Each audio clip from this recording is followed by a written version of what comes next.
Sambutan kedua akan disampaikan oleh Ketua Pimpinan Cabang Muhammadiyah Kecamatan Kranggan. Kepada Bapak Rohmat Mugiono dipersilahkan. Bismillahirrahmanirrahim. Assalamualaikum warahmatullahi wabarakatuh. Waalaikumsalam warahmatullahi wabarakatuh. Innal hamdalillah nahmaduhu wa nasta'inu wa nastaghfiruh wa na'udzu billahi min syururi anfusina wa min sayyiati a'malina may yahdihillahu fala mudilla lahu wa may yudlil fala hadiya lahu. Asyhadu an la ilaha illallah wa asyhadu anna Muhammadan abduhu wa rasuluh. Allahumma sholli wa sallim ala Muhammadin wa ala alihi wa ashabihi wa man tabi'ahu bi ihsanin ila yaumil amma ba'd. Yang terhormat Pimpinan Daerah Muhammadiyah Kabupaten Temanggung Bapak Dr. Andes Haji Makmun Pitoyo MPD. Yang kami hormati Ketua Majelis Dikdasmen Daerah Kabupaten Temanggung Bapak Insinyur H. Mugiono MM. Yang kami hormati Pimpinan Cabang Muhammadiyah Kecamatan Kranggan Bapak Rohmat Mugiono beserta pengurus. Yang kami hormati Pimpinan Cabang Aisyah Kecamatan Kranggan Ibu Tri Wahyuni ada yang mewakili. Yang kami hormati Korwilcam Kecamatan Kranggan Ibu Budimah SD. Yang kami hormati Bapak Kepala Desa Bengkal atau yang mewakili. Yang kami hormati Bapak Ibu Kepala Sekolah Rayon Badran. Dan yang kami hormati pula Bapak Ibu hadirin tamu undangan yang tidak dapat kami sebutkan satu persatu. Pertama-tama dan yang utama, marilah kita panjatkan puji syukur kehadirat Allah Subhanahu wa taala yang telah melimpahkan begitu banyak kenikmatan kepada kita. Pada kesempatan kali ini kita dapat bermuajahah di tempat yang insya Allah penuh barakah ini. Sholawat serta salam semoga selalu tercurah limpahkan kepada junjungan kita Nabi Muhammad SAW, keluarganya, sahabat serta pengikut setianya. Bapak Ibu hadirin sekalian, perkenankan kami mewakili Ketua Pimpinan Cabang Muhammadiyah Kranggan pada siang hari ini untuk menyampaikan selamat kepada Bapak Bambang Sairin Hasim SPD yang telah dilantik menjadi Kepala Sekolah SD Muhammadiyah Alternatif Kranggan. Semoga dengan telah dilantiknya pada siang hari ini akan menambah percaya diri, kemudian menambah semangat dalam mengemban amanah yang telah dilimpahkan kepada Bapak Bambang Sairin. Semoga kita dari bidang Dikdasmen PCM Kranggan semoga dapat bekerja sama mengemban amanah dari pimpinan daerah Muhammadiyah, khususnya Majelis Dikdasmen, agar dapat mengembangkan SD Muhammadiyah Alternatif Kranggan ini yang merupakan salah satu aum yang dimiliki oleh PCM Kranggan. Kemudian kami dari bidang Dikdasmen tentunya akan bersama-sama baik dengan kepala sekolah, dewan guru, dan semua karyawan yang akan bersinergi dalam mengembangkan aum SD Muhammadiyah Alternatif Kranggan ini. Namun demikian, kami menyadari bahwa kami sangat terbatas, atau kami sangat terbatas dalam kemampuan, dalam pengalaman, tentunya dalam mengelola AUM khususnya Dikdasmen. Maka dari itu kami mohon dukungan dan bimbingan dari pimpinan daerah Muhammadiyah Kabupaten Temanggung, khususnya Majelis Dikdasmen, untuk senantiasa membimbing serta mengarahkan kami dalam usaha mencapai cita-cita tersebut. Jadi Bapak Ibu sekalian mungkin saya memperkenalkan diri. Jadi saya ke dapur gitu ya, menjadi ke dapur membawai atau ketiban sampur atau apa itu ya, bagian Dikdasmen. Otomatis pertanyaan pertama yang muncul itu umum. Apakah ada latar belakang pendidikan? Itu sebenarnya pertanyaan yang umum Pak. Jadi itu karena pendidikan ya mestinya ngerti pendidikan ya begitu.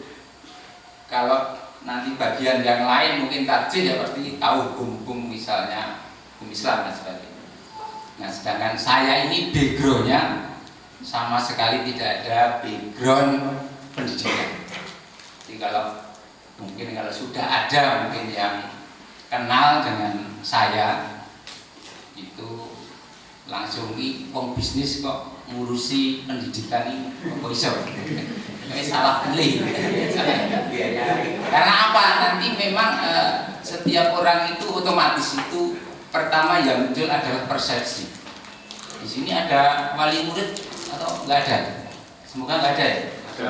Oh, ada. Kenapa begitu? Dikdasmennya kok bisnis, itu persepsinya muncul. SD Muhammadiyah arti bisnis gitu ya. Itu otomatis. Kalau kata-kata bisnis muncul, yang muncul gambar duit. Kalau kata-kata bisnis muncul, ya atau didengar, itu yang muncul ya tadi untung kan gitu. Itu tidak salah maksud saya.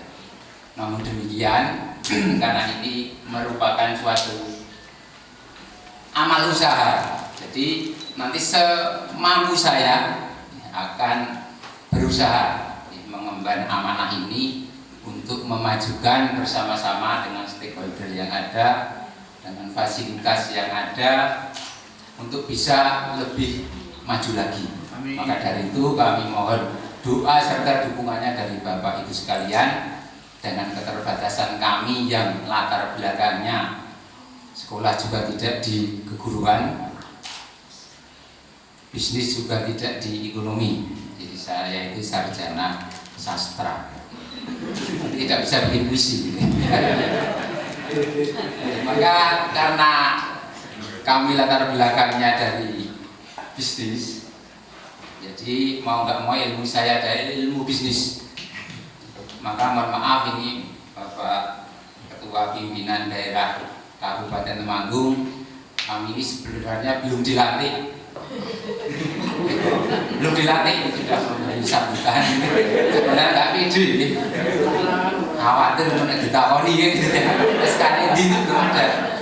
Jadi kalau produk sini gitu itu khawatiran. Tapi kami sudah berusaha untuk melangkah. Jadi mohon izin sebelum dilantik pun kami sudah melangkah, sudah sowan kepada Ketua Dikdasmen Kabupaten Temanggung, sudah bersama tim pengurus PCM sudah menggali informasi yang ada di AUM ini.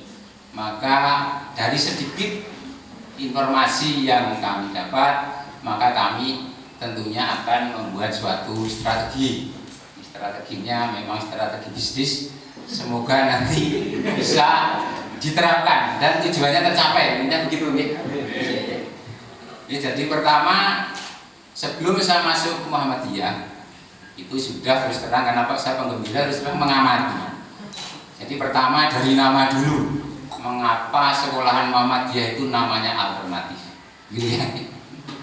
Karena apa? Persepsi alternatif pada umumnya baik itu di kamus bahasa Indonesia Alternatif itu adalah bukan yang utama, jadi pilihan kedua lah, ya minimal pilihan kedua. Kenapa tidak menjadi yang utama, itu tanda tanya saya. Maka kami mohon maaf jika nanti salah atau bagaimana, mohon petunjuk dan bimbingan. Maka kalau boleh, otomatis kami akan merubah dulu nama. Karena nama itu salah satu sebenarnya, salah satu karena program kami diantaranya adalah membranding. Jadi kalau bisnis itu kalau nggak di branding capek menawarkan jualan, capek ke produk. Sebenarnya sama, sekolahan kalau belum di branding itu sulit nyari murid karena penopang utama adalah banyaknya murid. Bagaimana orang tua tertarik? Kan begitu. Pertama pasti dari nama, karena lawan kata alternatif itu adalah utama. Coba kalau SD Muhammadiyah Utama Keranggan, tidak. Karena branding itu berkaitan dengan nilai. Nah, nilai apa yang bisa kita tawarkan atau berikan kepada calon santri, calon murid? Kalau nama saja, mohon maaf, dari nama belum bisa memberi harapan atau persepsi yang kita harapkan, maka mohon maaf, mungkin kita akan kesulitan mencari siswa. Jadi ada beberapa, memang saya pernah, kebetulan ini pengalaman saja, saya pernah berusaha membranding pondok, kalau Bapak Ibu Preso Ihsanul Fikri yang ada di Magelang. Itu sebenarnya sudah terkenal, kebetulan anak saya mondok di sana, kemudian pembina dan ustadz yang lain, kita diskusi untuk branding kan. Mohon maaf, saya lihat mobilnya banyak kok tidak mencerminkan atau tidak menimbulkan persepsi kualitas Ihsanul Fikri. Waktu mobilnya jeleknya, maksudnya mobilnya dempulnya roda dan sebagainya, itu kan itu menimbulkan persepsi. Maka saya usul mobilnya ganti. Alhamdulillah ganti baru semua, yang itu out. Kalau Bapak Ibu sekarang periksa mobil Ihsanul Fikri baru semua, banyak. Karena itu akan menimbulkan apa? Persepsi. Tapi saya yakin juga ketika saya bilang seperti ini, persepsi Bapak Ibu siswa nanti ini mobilnya mesti anyar kabeh. Ya, sekolahannya mau dibikin kolam renang, insya Allah gitu kan ya. Ya, itu karena itu branding. Kalau enggak kita capek. Door to door menawarkan, ayo sekolah hari ini ditarik-tarik gitu kan, lucu gitu ya. Nah itu. Kemudian saya branding bukan itu saja. Karena suatu usaha kalau di bisnis itu adalah harus punya namanya value, nilai tambah. Nilai tambahnya apa? Kalau di pondok itu di tahfidz Quran biasa. Kalau semua ada bukan nilai tambah. Menjadikan anak cerdas semua menjadikan bukan nilai tambah. Saya buat nilai tambahnya di dapurnya. Ya. Kalau pinjam istilahnya, Ustadz Lanang suaminya Bu Eni. Selain masalah inti, yang penting masalah untu, betul? Ya, istilahnya Ustadz Lanang itu saya masih ingat. Maka saya buat, bukan saya, kami ya bersama tim yang di Ihsanul Fikri, dapurnya kita buat yang sebagus. Jadi yang kita tawarkan besok tidak yang lain-lain. Foto dapurnya melebihi catering, melebihi restoran. Alhamdulillah kalau Bapak Ibu mungkin bisa putranya di sana, coba lihat dapurnya sama tempat makan. Kita tidak perbaiki atau bangun yang lain enggak, tapi dapurnya melebihi catering. Saya aja kalah karena konsultannya saya waktu itu kan, ya, otomatis saya melihat lebih bagus lagi. Nah, itu salah satu. Jadi kita harus branding nantinya. Kemudian yang berikutnya, tentu kita kalau mau maju harus mau tidak mau mengadakan namanya perubahan. Itu mungkin salah satunya, tapi kami tentu mohon bimbingannya. Jangan sampai kami ini karena dari background bisnis terus gerusa-gerusu ya. Tentunya tidak. Kita selalu akan berkoordinasi dan minta petunjuk, jangan sampai keluar jalur. Ini dalam rangka mencapai tujuan yang kita sampaikan tadi. Jadi suatu usaha atau organisasi itu kalau mau bagus harus ada juga yang namanya budaya. Saya belum paham budaya di Aum Muhammadiyah Bengkale ini apa, saya belum tahu. Besok kita diskusikan bareng-bareng. Kita bentuk yang namanya budaya. Jangan sampai tidak punya budaya. Pasti sulit, nanti masalahnya banyak. Besok kita bareng-bareng diskusi membuat budaya di SD Muhammadiyah Keranggan ini seperti ini. Otomatis nanti ketika ada calon guru dan sebagainya mau gak mau menyesuaikan budayanya. Yang tidak bisa ya pasti mohon maaf gak bisa masuk. Kan seperti itu budaya. Nanti lebih luas lagi. Kemudian yang sebenarnya banyak terjadi, mungkin terjadi pada diri saya juga, itu virus yang sudah lama mungkin menjangkiti saya.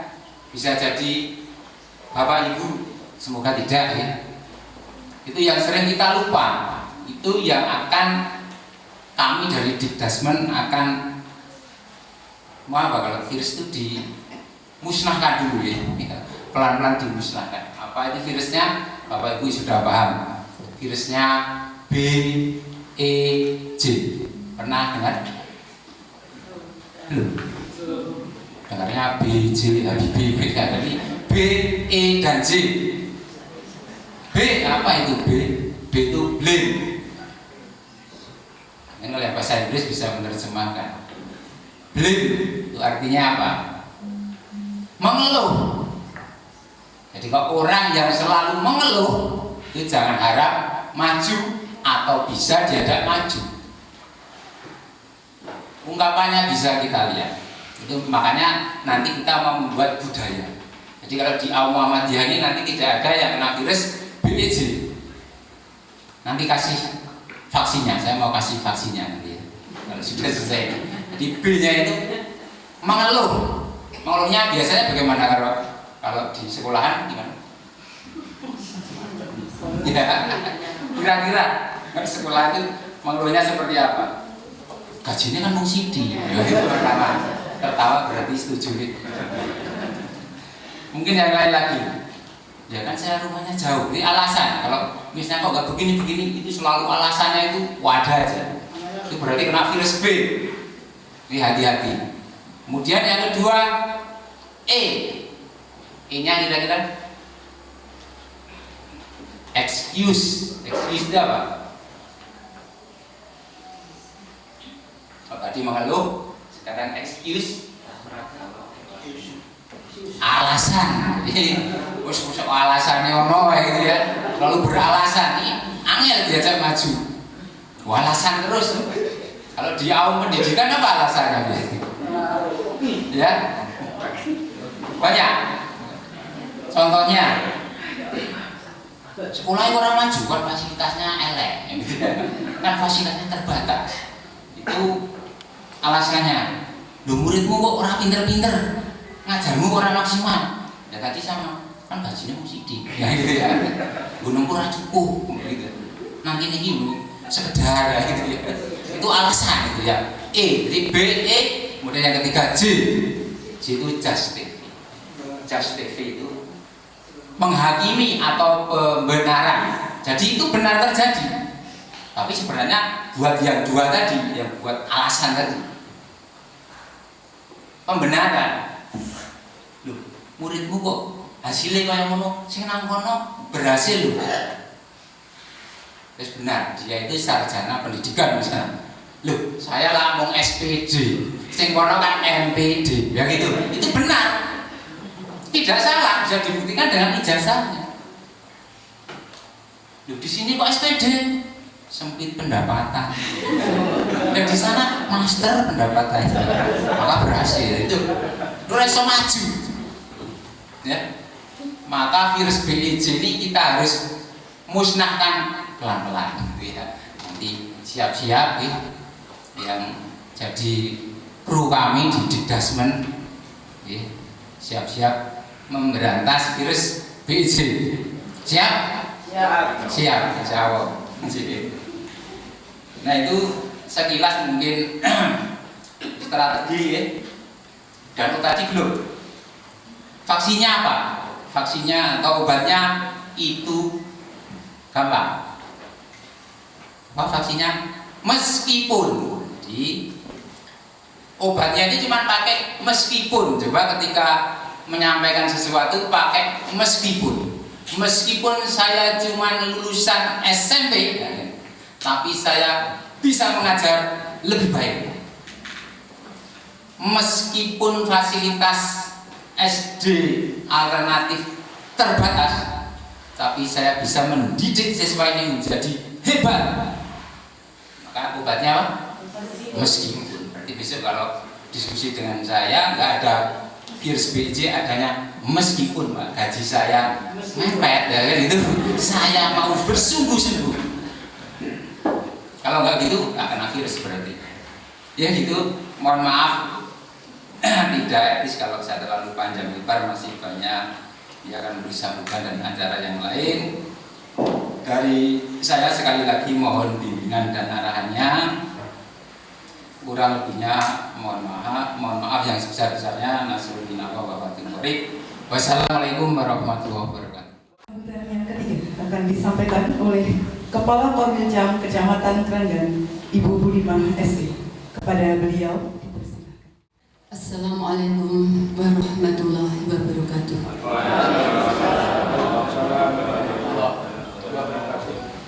Pada yang terhormat Bapak Pimpinan Daerah Muhammadiyah Kabupaten Temanggung beserta jajarannya semuanya, karena saya tidak bisa menyebutkan satu persatu dari perbagian, mohon maaf Bapak.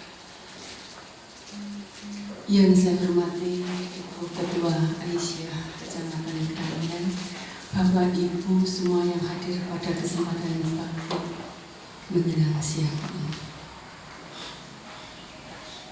Saya hanya akan mengucapkan selamat kepada Pak Bambang atas dilantiknya sebagai Kepala Sekolah SD Alternatif Kranggan. Semula waktu kami menerima undangan, saya agak heran, ada pelantikan mau mutasi kemana? Itu yang saya tanyakan, karena kami bergabung baru 9 bulan dan alhamdulillah kami sering, mohon maaf, bukan memanfaatkan, tapi sering minta pencerahan dari Bapak Bambang setiap ada pertemuan K3S. Entah beliau disuruh untuk mengisi kultum atau pendapat yang lain yang berhubungan dengan keagamaan. Jadi kalau ada pelantikan, aduh mutasi kemana, kami baru saja istilahnya nyaman bersama. Bapak Ibu dari pimpinan Muhammadiyah tidak salah untuk memilih Bapak Bambang Sairin sebagai Kepala SD Muhammadiyah Alternatif ini. Meskipun saya tidak berhak untuk menilai Bapak, setiap pagi saya berangkat ke kantor, beliau sudah ada di depan pintu menyambut putra-putri, bahkan tidak segan-segan untuk menyeberangkan anak-anak datang ke sekolah ini. Kedisiplinannya bisa diandalkan. Untuk yang lain selain bisa ngaji, karena saya yang dari Dinas Pendidikan otomatis memang kurang ngajinya ya Bapak Ibu. Sering minta pencerahan. Tapi beliau juga bisa menyanyi juga Bapak, bisa menghibur kami yang ada di Dinas Pendidikan ini. Jadi serba talenta. Untuk itu saya berucapkan terima kasih kepada Bapak Pimpinan beserta pengurus telah melantik Pak Bambang ini dan tidak dimutasi ke tempat lain, supaya kami juga bisa berkoordinasi terlebih dahulu dan minta ilmunya untuk ditularkan kepada teman-teman kami yang ada di negeri. Hanya ucapan selamat, semoga dengan dilantiknya menambah semangat Pak Bambang. Semoga berkah, barokah dan barokai untuk semuanya.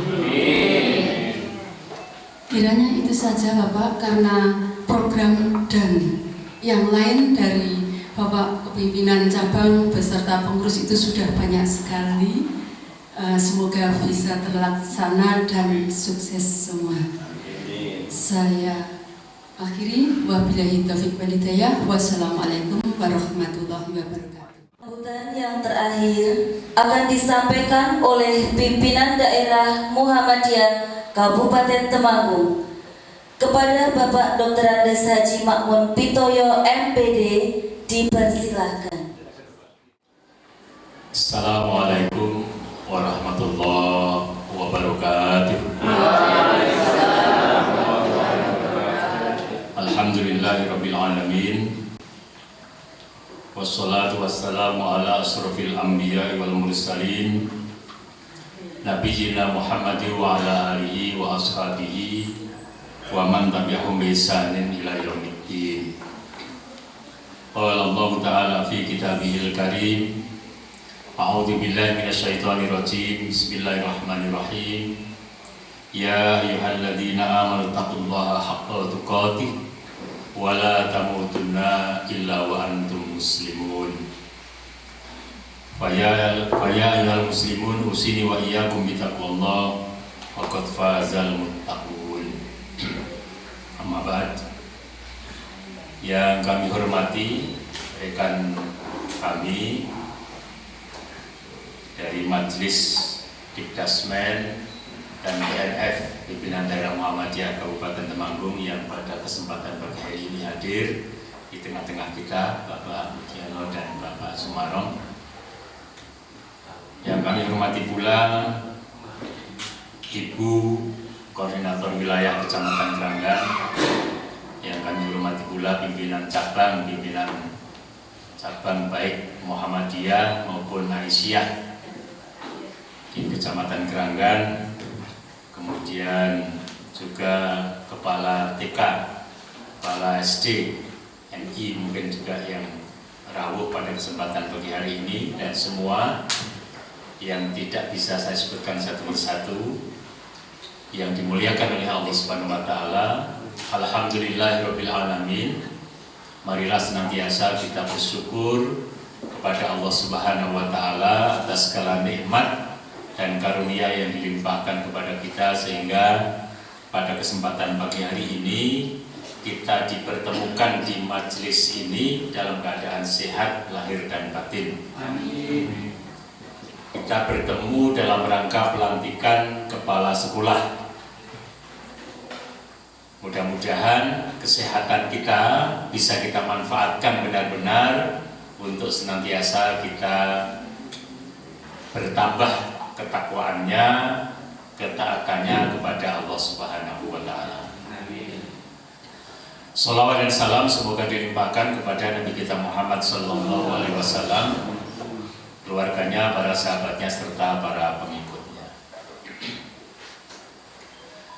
Bapak-bapak dan ibu-ibu yang dirahmati Allah Subhanahu wa taala, izinkanlah kami pimpinan daerah Muhammadiyah Kabupaten Temanggung pertama menyampaikan selamat kepada Bapak Bambang Sairin Hasim yang pada kesempatan pagi hari ini dilantik untuk menjadi Kepala Sekolah Dasar Muhammadiyah Alternatif Kranggan.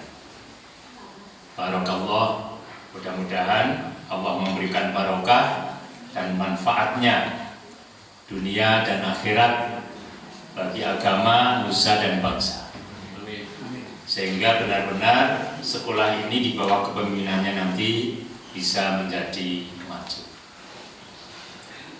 Kami pimpinan daerah Muhammadiyah Kabupaten Temanggung juga mengucapkan selamat. Ini walaupun belum dikukuhkan tadi katanya pada rekan-rekan PCM ya, mungkin beberapa pekan ke depan akan dikukuhkan gitu ya, termasuk mungkin majelis-majelisnya yang tadi belum dikukuhkan kata Pak Bud itu ya. Saya ucapkan selamat, mengapa? Karena insya Allah ketika kita berada di dalam sebuah perserikatan ini, Perserikatan Muhammadiyah, itu kita sudah berada dalam keselamatan. Saya berani mengatakan demikian karena Muhammadiyah itu lahir memang dalam kerangka membenahi masyarakat, bahkan di saat itu juga tidak sekedar membenahi, tetapi ingin berusaha mengantarkan rakyat ini pada saat itu belum merdeka sampai kepada sebuah kemerdekaan. Jadi ini bukan sesuatu yang main-main di zamannya tahun 1912 ketika Muhammadiyah ini didirikan. Nah, dalam perkembangannya Muhammadiyah ini telah membuktikan dirinya betul-betul sampai kepada kemerdekaan dan kemudian betul-betul membina masyarakat sampai kemudian lahir sebuah anggaran dasar, anggaran rumah tangga yang di sana terpampang jelas eksplisit sampai terbentuk masyarakat Islam yang sebenar-benarnya. Dan di dalam akidah yang tertulis dalam himpunan putusan Tarjih Muhammadiyah tertulis secara eksplisit bahwa akidahnya kita ini adalah ahlul haqqi was sunnah, atau bahasa lain adalah ahlus sunnah wal jamaah, atau bahasa lain adalah ahlus sunnah, atau bahasa lain adalah at-taifah al-mansurah, atau bahasa yang lain adalah al-firqah an-najiyah. Semua kata-kata itu punya referensi akademik di dalam ilmu hadis maupun di dalam Al-Quran. Karena itu yakin insya Allah kita yang berada di dalam Muhammadiyah selamat. Maka saya berani mengucapkan selamat, Pak. Selamat itu kita sudah berada di dalam Muhammadiyah. Bapak-bapak dan ibu-ibu yang dirahmati Allah SWT, sebelum saya menyampaikan sesuatu terkait dengan pelantikan, saya ingin meyakinkan bahwa meskipun Pak Bud tadi tidak berlatar belakang pendidikan, bahkan sarjana sastra, bukan tidak mungkin di bawah kepemimpinan beliau majelis pendidikan dasar dan menengah serta PNF di Kecamatan Keranggan ini nanti akan bisa naik, meningkat kualitasnya. Saya juga berani mengatakan demikian karena begini, kita mungkin sudah mengenal total quality management, pernah mengenal TQM. Ini sebuah teori manajemen, bagaimana manajemen itu membuat sebuah perusahaan, karena memang ini berangkat dari perusahaan. Jadi yang menemukan TQM ini dulunya bukan orang-orang pendidikan, ya, tetapi orang-orang yang berada di dalam perusahaan-perusahaan besar. Nah, kemudian TQM ini, Total Quality Management ini, lama berlanjut mampu menjadikan perusahaan-perusahaan yang menggunakan metode ini untuk mengelola perusahaannya kemudian meningkat kualitasnya. Orang pendidikan baru kemudian melirik, barangkali teori itu bisa diterapkan di dunia pendidikan, maka kemudian ditariklah TQM itu di dalam dunia pendidikan. Tidak beda sekarang mengelola sebuah perusahaan FAS misalnya, gitu ya. Ya karena prinsip-prinsip manajemen kan sama, puasa ya, planning, organizing, ya kan, actuating, controlling, dan evaluating. Itu kan prinsip manajemen yang secara umum. Baik itu di perusahaan, di sekolah juga sama. Prinsipnya sama. Bahkan kalau kita sedang membina anak-anak di IPM itu yang mesti kita munculkan itu tingkat dasar banget manajemen itu kan. Jadi insya Allah tidak masalah, Pak. Ya, tidak masalah. Terbukti tadi sudah bisa membranding Ihsanul Fitri dengan dapurnya. Gitu ya. Nah itu jadi mantaplah itu. Jadi saya singgung dulu supaya hati ini mantep gitu ya, sehingga semangatnya membuncah gitu ya, tidak kemudian tadi kena penyakit PEJ tadi ya, gitu ya. Jadi ini perlu saya tanggapi di awal. Kemudian berkaitan dengan nama, ini saya tidak tahu persis, tapi kalau setahu saya memang ini sudah nama dalam sebuah nomenklatur. Ya, dulunya bagaimana sejarahnya tidak tahu persisnya, SD Muhammadiyah Alternatif ini. Ya, kemudian menggunakan kata alternatif dalam nomenklaturnya. Tetapi bukan berarti tidak bisa dirubah. Tetapi prosesnya juga tetap struktural administratif di dalam organisasi perserikatan. Jadi kalau mau dirubah nanti bisa. Nah, bapak-bapak dan ibu-ibu yang dirahmati Allah Subhanahu wa taala, bahwa mengelola pendidikan itu memang agak sedikit beda ya dengan mengelola pemerintahan. Kalau pemerintahan itu banyak yang ditangani, banyak yang dikelola, ya kesehatan, ya ekonomi, ya perdagangan, ya politik itu sendiri, ya bermacam-macam, termasuk di dalamnya pendidikan. Tetapi kalau pendidikan ini sudah mengerucut ansih dunia pendidikan. Mendidik kalau dalam teori lama itu membuat orang yang tadinya tidak pintar menjadi pintar, yang tidak baik menjadi baik. Itu teori lama begitu. Prinsipnya semacam itu. Walaupun ini teori lama, bahkan ini di sekolah pendidikan atau di fakultas-fakultas pendidikan itu mungkin ini semester awal di materi kuliah ilmu pendidikan, ya kan? Itu sudah kita kenal dulu. Jadi menjadikan anak tidak pintar menjadi pintar, tidak baik menjadi baik, itu prinsip dasar pendidikan. Tetapi sekarang ini dalam dunia modern tidak hanya itu. Karena pengertian pintar itu kemudian dijabarkan dalam banyak hal, ya, menjadi turunan-turunan pintar itu apa. Kemudian baik itu juga sekarang menjadi berkembang. Saya ambil contoh begini, contoh yang tidak baik, ya, contoh yang tidak baik ya Pak. Saya ingin memberikan satu perubahan makna ya, perubahan apa? Bukan makna, perubahan pandangan, view. Tidak hanya mata tetapi thinking ya, pikiran, mindset. Zaman saya kecil, kalau lihat orang di alun-alun, jagongan, putra-putri remaja, jajaran, itu bertanya-tanya. Zaman saya kecil, ada apa itu ya, kok putra-putri jajaran itu ada bertanya-tanya gitu ya.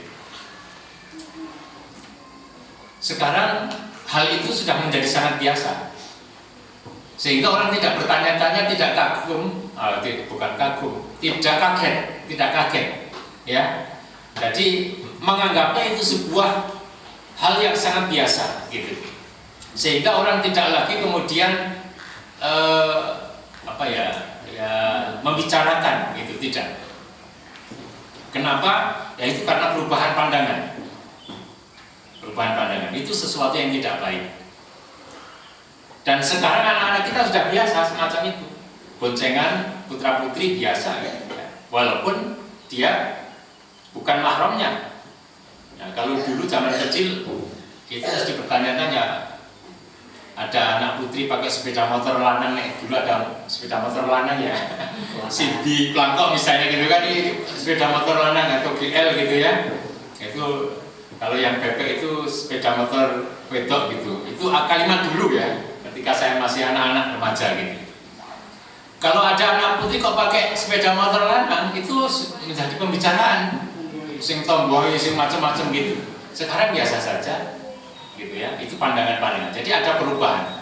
Sehingga tadi kata baik itu juga mengalami perubahan. Konon cerita, saya tidak tahu persis ini sejarah kata di dalam bahasa Inggris. Kata beautiful itu dulu katanya untuk memberi makna jelek, tapi lama-lama kemudian menjadi makna cantik, gitu. Nah, itu perubahan makna.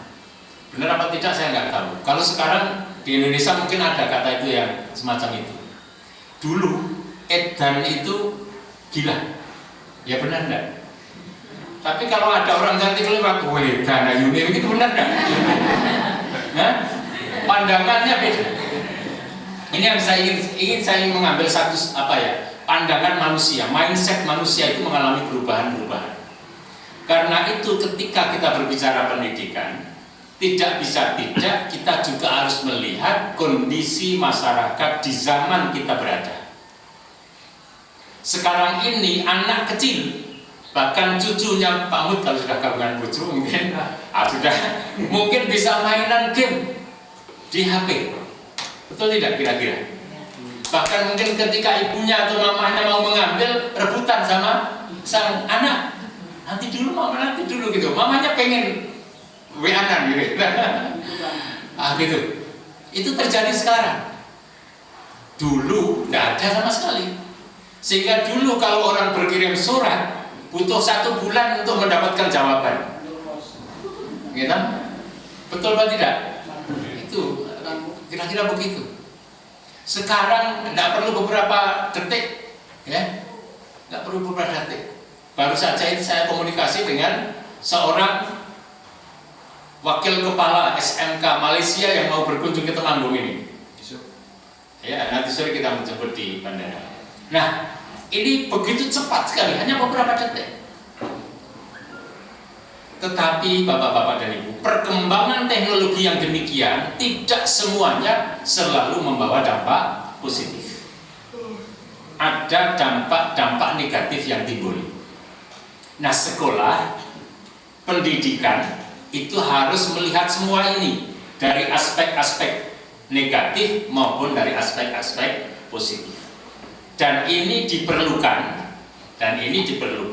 oleh orang-orang yang betul-betul mampu memahami ini dan kemudian mau berbuat untuk kembali kepada makna pendidikan dalam yang awal tadi, memandaikan orang yang belum pandai, membaikkan orang yang belum baik.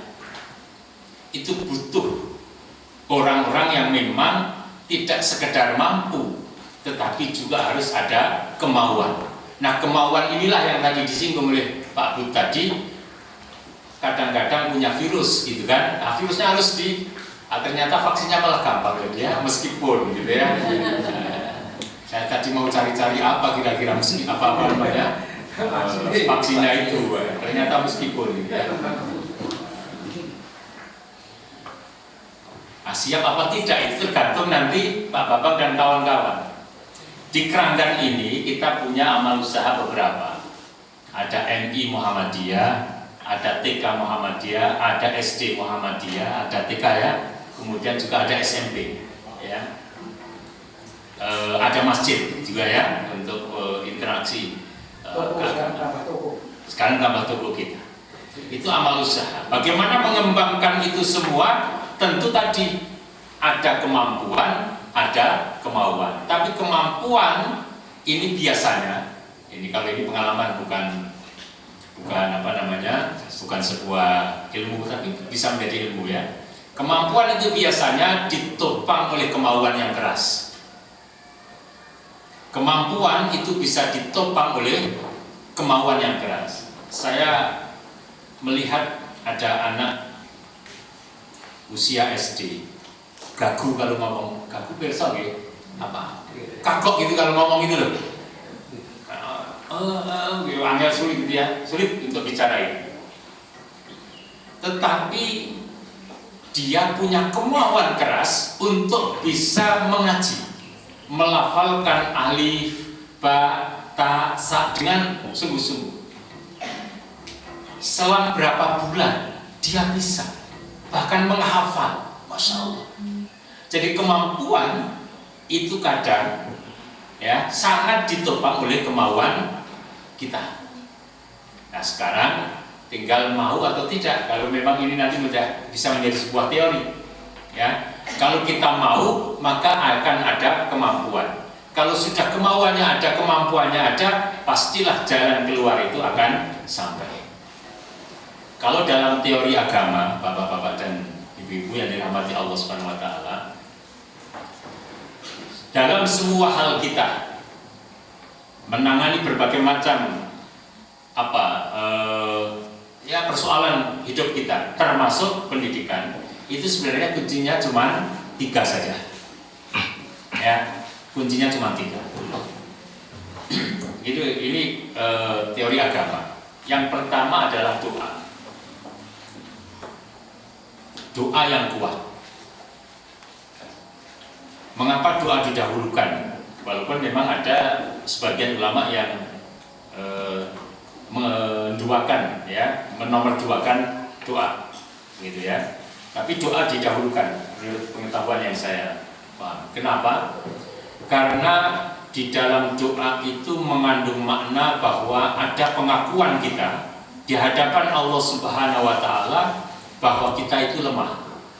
Hakikatnya manusia itu lemah. Dhaifun. Khuliqal insanu dha'ufa. Bahwa manusia itu diciptakan dalam keadaan lemah.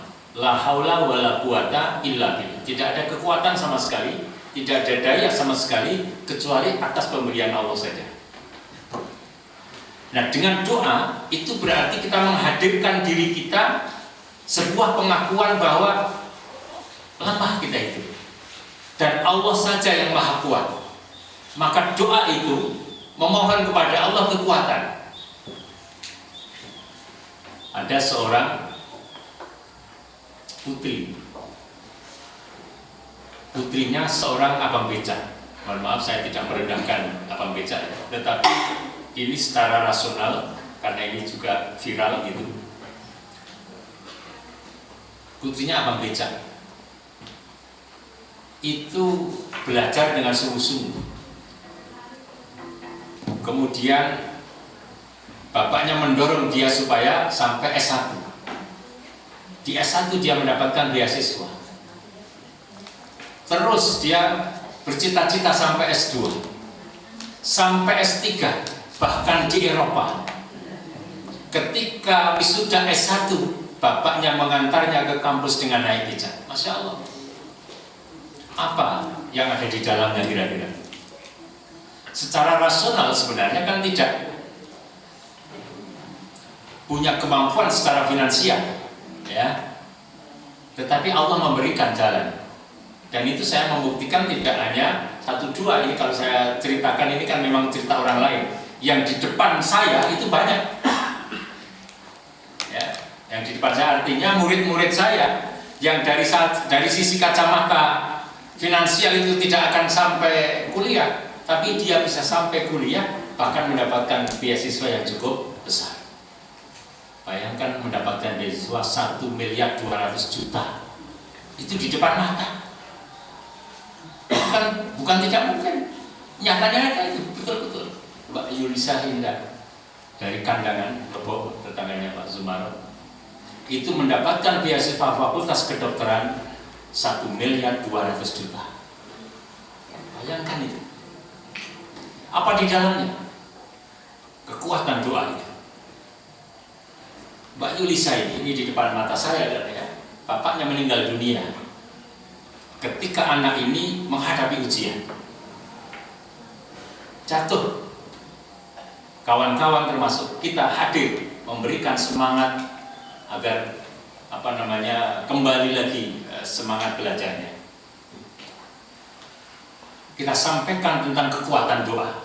Maka Rasul menyatakan ad-du'a'u huwal ibadah. Doa itu adalah ibadah. Doa saja itu sudah beribadah kita. Nggak usah peduli nanti dikabulkan atau tidak, karena pasti akan dikabulkan oleh Allah Ta'ala, meskipun tidak tentu langsung, mungkin bertempo begitu, atau mungkin dalam bentuk lain, mungkin juga yang mendapatkan anak cucu kita. Saya dulu ketika remaja pernah berdoa. Ini saya katakan untuk membuktikan ini tadi. Ya Allah, seandainya saya punya pekerjaan, saya ingin punya pekerjaan yang bisa saya sambil di rumah, sehingga senantiasa saya dekat dengan istri dan anak-anak saya. Ternyata Allah kabulkan ini pada anak saya, bukan pada saya. Ya. Dan itu satu bukti. Jadi pasti doa itu dikabulkan oleh Allah Ta'ala. Ini teori agama. Maka bapak-bapak dan ibu-ibu, betapapun kita ini mengelola sekolah, jangan lupa doa. Mungkin bertanya pada diri masing-masing. Di rumah kita, guru-guru, ya, kepala sekolah, pernahkah kita mendoakan sekolah ini secara khusus di tengah malam? Kalau belum, nah mungkin di situ salah satu penyebab menjadi sebuah hambatan. Tetapi kalau kemudian kita semuanya sudah, maka insya Allah itu akan terang benderang. Kekuatan doa itu Masya Allah. Dan itu banyak bukti. Kalau saya cerita ini, banyak sekali. Dalam Al-Quran itu kekuatan doa Masya Allah ya. Nabi Musa, Nabi Ibrahim. Jadi kekuatan doa yang menunjukkan beliau itu berdoa dan kemudian dikabulkan oleh Allah. Contoh yang paling mungkin ini mungkin saya sedikit menekankan ya. Nabi Ibrahim alaihissalam ketika meninggalkan istrinya di tanah suci Mekah, kan tidak ada apa-apa, tandus gitu semua. Ya. Tapi doa beliau agar supaya dijadikan itu menjadi baladan aminan, ya, negeri yang aman dan seterusnya sampai ke Mahrifah Roh Jinawi kalau bahasa Jawa itu. Dan ternyata sekarang iya.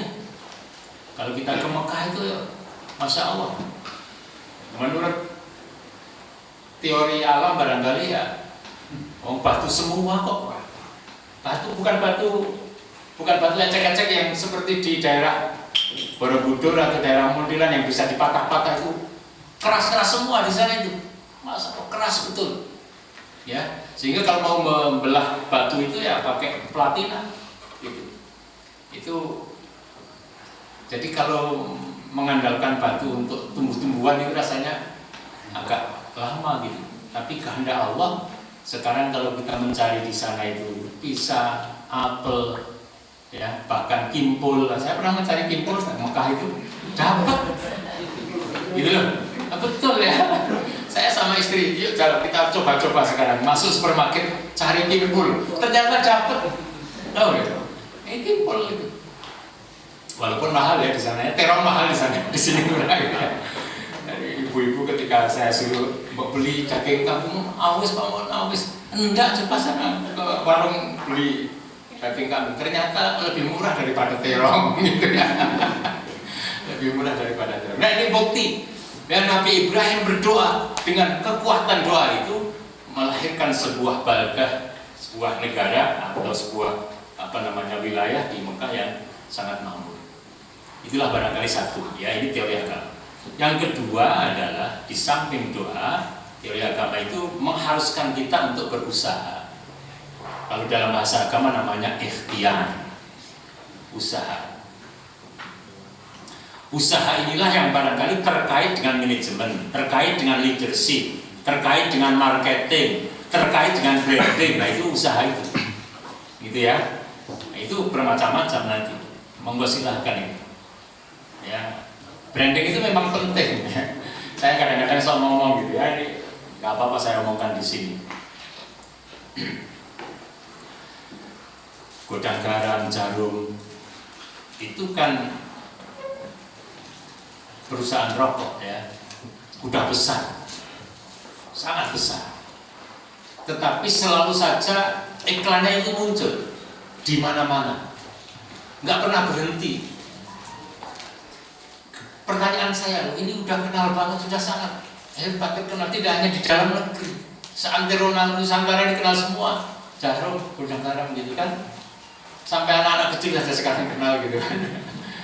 Tapi kok iklannya ya terus saja. Apa ya? Ternyata ya memang itulah, itu yang berkaitan dengan ikhtiar tadi ya, ada manajemen, ada leadership, ada marketing, ada branding, itu bercampur di situ. Yang memang kemudian harus diolah sedemikian rupa sehingga usaha itu maksimal. Istilah cekak ausnya itu adalah harus dimanage secara profesional, itu usaha. Ya, harus dimanage secara profesional, itu usaha. Jadi kalau usaha bukan seperti zaman bapak-bapak kita dulu ala orang, alon-alon watan kelakon begitu, enggak bisa sekarang ya. Enggak bisa, ya memang harus cepat. Saya pernah mengajari anak-anak murid gitu ya, keluar dari Singapura menuju ke Malaysia, pas perbatasan, pas border itu kan. Saya minta anak-anak itu coba perhatikan orang-orang Singapura yang keluar dari pabrik, mereka pulang kerja, ya pulang kerja.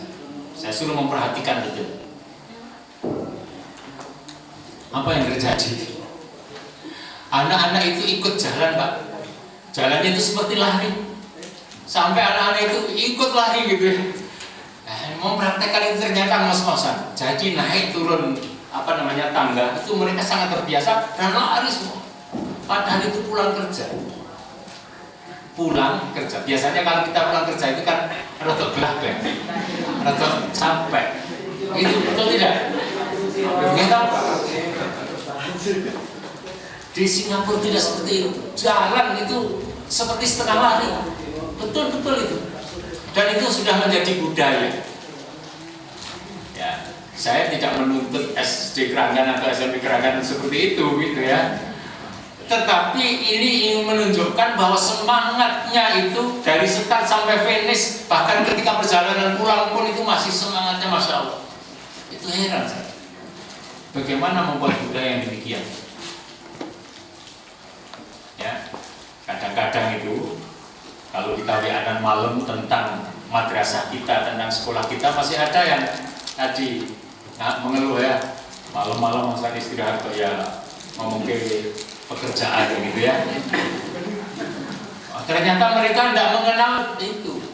Jadi dan mereka, kalau kita ini kan suka kepo ya, ada orang lewat kita perhatikan gitu ya, pakai kerudung apa kita perhatikan, ya, pakai celana seperti apa diperhatikan. Enggak, orang-orang itu di Singapura itu sudah kayaknya itu fokus pikirannya sekarang saya pulang, saya sampai rumah, saya mau apa gitu seakan-akan itu. Betul, itu kayak lari.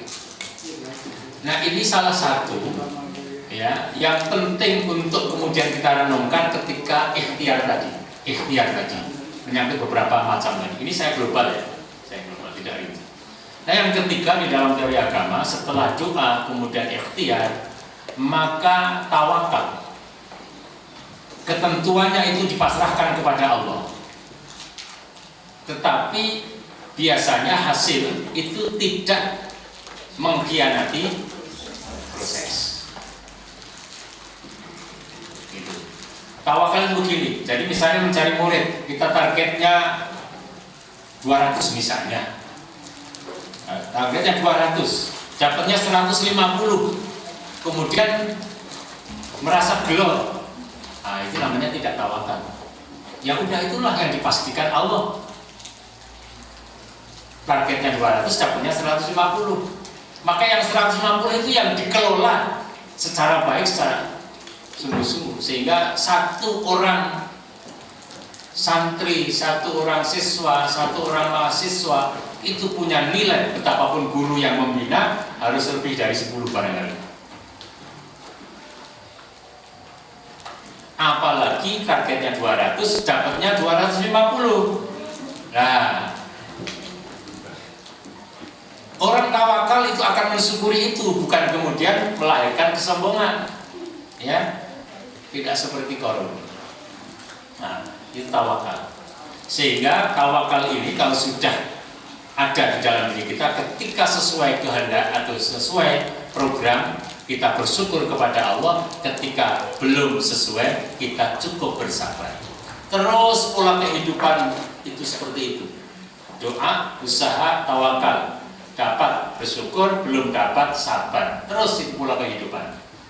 Tetapi dalam kalimat yang kedua, ikhtiar, itu harus dibarengi dengan ilmu yang tadi juga disampaikan antara lain oleh Majelis Dikdasmen Keranggan tadi, Pak Bud ya. Ini penting sekali. Jadi oleh karena itu saya sangat berharap kita menggunakan ilmu agama ini untuk kita laksanakan, dari tidak sekedar ilmu agama ngaji itu dapat pahala, ya memang ngaji itu dapat pahala, ya. Tapi harus kita praktekkan. Nah, kalau di dunia pendidikan ya apa ikhtiarnya itu apa saja, itu harus tapi harus diangkat melalui doa dulu ya. Jadi kami berharap kita mengelola perserikatan juga demikian, ya. Kita mengelola perserikatan itu juga demikian, berangkat dari doa, kemudian ikhtiar yang kuat, kemudian kita tawakal kepada Allah. Berhasil alhamdulillah, tidak berhasil kita sabar. Semuanya alhamdulillah. Karena hanya alhamdulillahi bini'matillahi atau alhamdulillahilladzi tatimmus sholihat atau tatimmu bini'matihi tatimmus sholihat. Gitu kan? Alladzi bini'matihi tatimmus sholihat atau alhamdulillahi ala kulli hal. Kan begitu. Jadi dapat ya alhamdulillah, tidak dapat pun tetap alhamdulillah. Kan gitu. Ya, saya rasa itu sekedar untuk sambutan kali ini. Mudah-mudahan ini memantik hati yang saya coba itu rokoh itu hati dan pikiran Bapak dan Ibu untuk kemudian menguatkan ikhtiar spiritualnya, doa itu dikuatkan ya, supaya nanti kalau berhasil tidak sombong begitu, kalau berhasil juga tidak kemudian PEJ tadi atau apalagi yang ekjus tadi ya, wah gampang apa ngeluh gitu ya. Mengeluh itu tidak pernah menyelesaikan masalah. Ya, anak-anak kecil itu kalau jatuh nangis tidak berarti lecetnya sembuh dengan nangis, gitu kan? Tapi dia harus berusaha mengobati lecetnya, gitu kan? Nah, gitu. Terima kasih. Saya rasa ini sekedar untuk apa namanya ya pemanasan lah begitu, memantik hati kita, pikiran kita, ya kita kaitkan doa, ikhtiar, tawakal, kemudian di dalam ikhtiar itu dengan profesional, ya itu kata pendeknya. Nanti bisa dimulai bersama dengan majelis dikdasmen.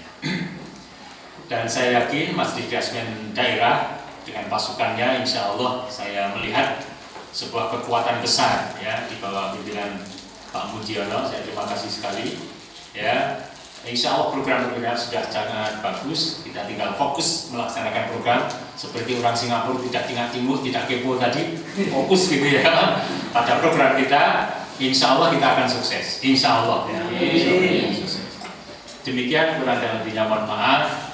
Mudah-mudahan bermanfaat untuk kita semuanya ya, fid dini wa dunya wal akhirah.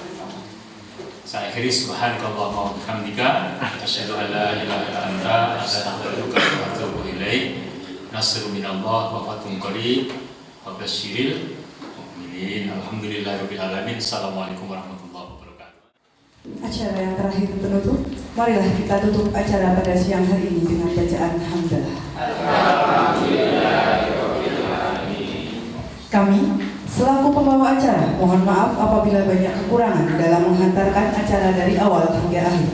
Kami akhiri. Wassalamualaikum warahmatullahi wabarakatuh.